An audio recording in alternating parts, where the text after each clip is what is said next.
What's up, legends? Welcome back to Rowing Elite Esports today.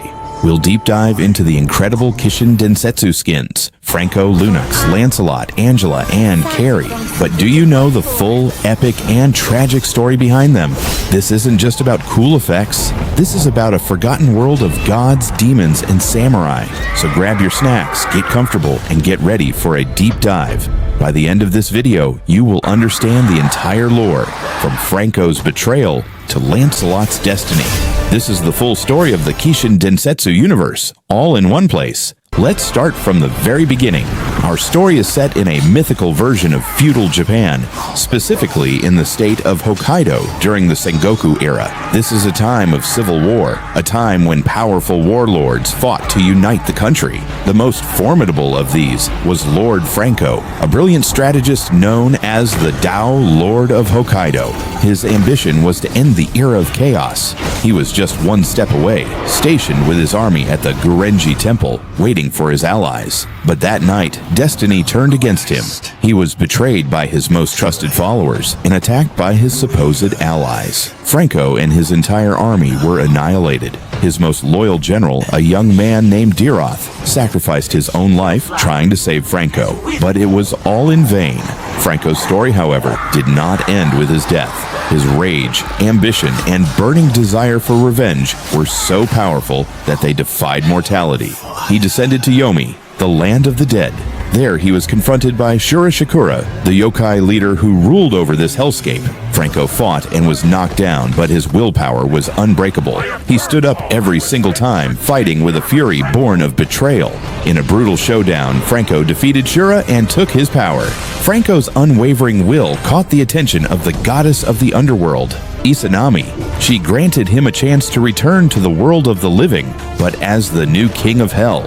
And what of Diroth? He too died and was about to accept his fate in Yomi when Franco's voice called out to him.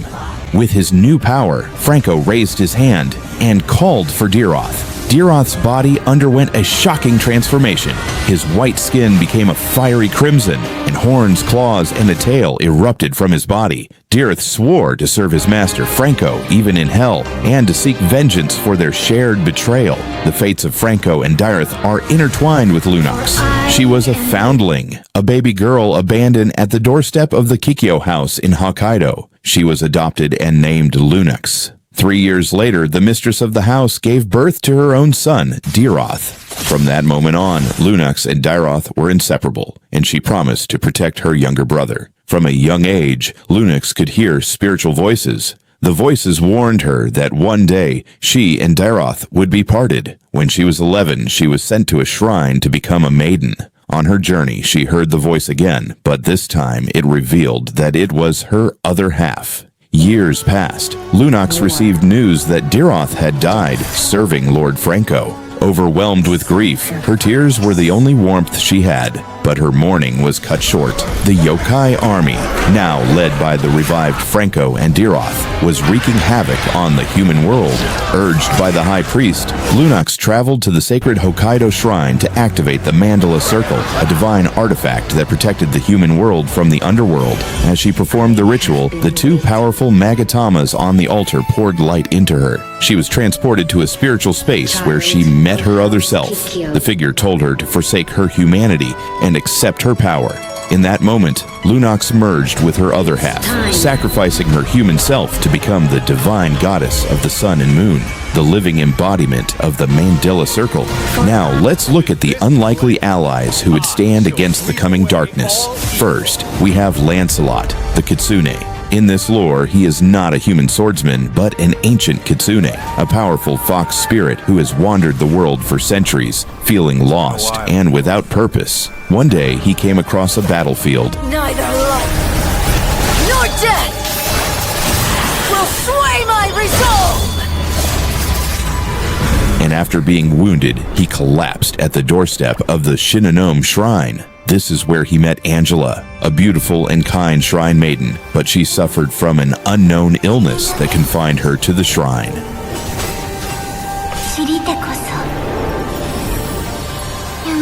Angela nursed the fox back to health. Lancelot revealed his true identity and found the purpose he had been searching for, to protect Angela and humanity. He would often stay by her side, telling her stories of the outside world, creating a deep bond between them.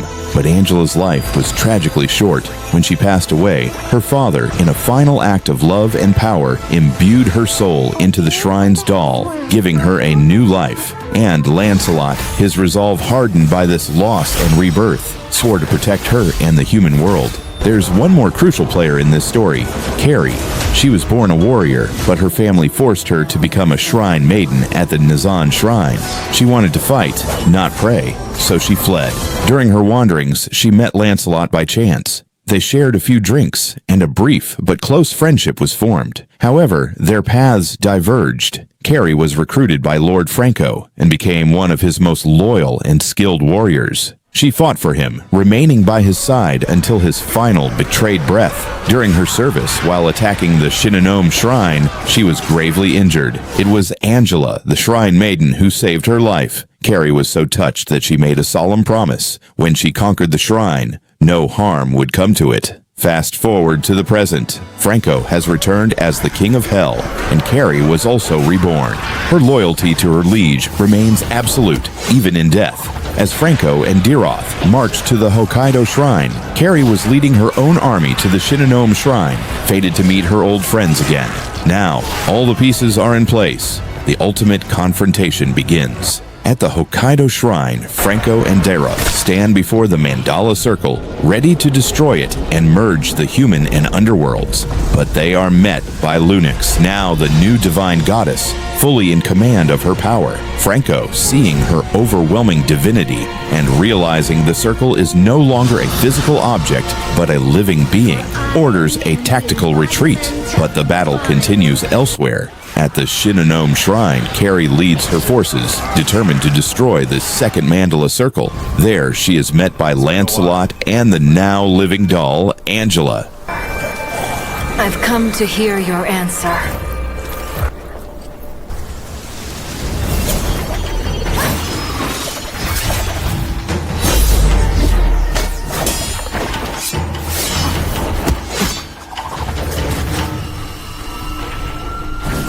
You found something to fight for!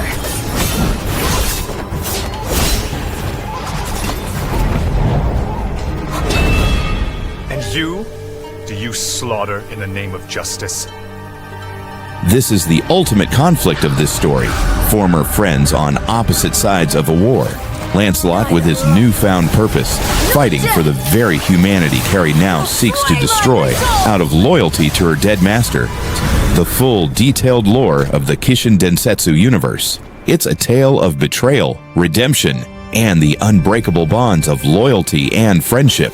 It's a beautifully tragic story of a world caught between a human-turned demon king and a human-turned goddess. Which hero's story did you find the most compelling?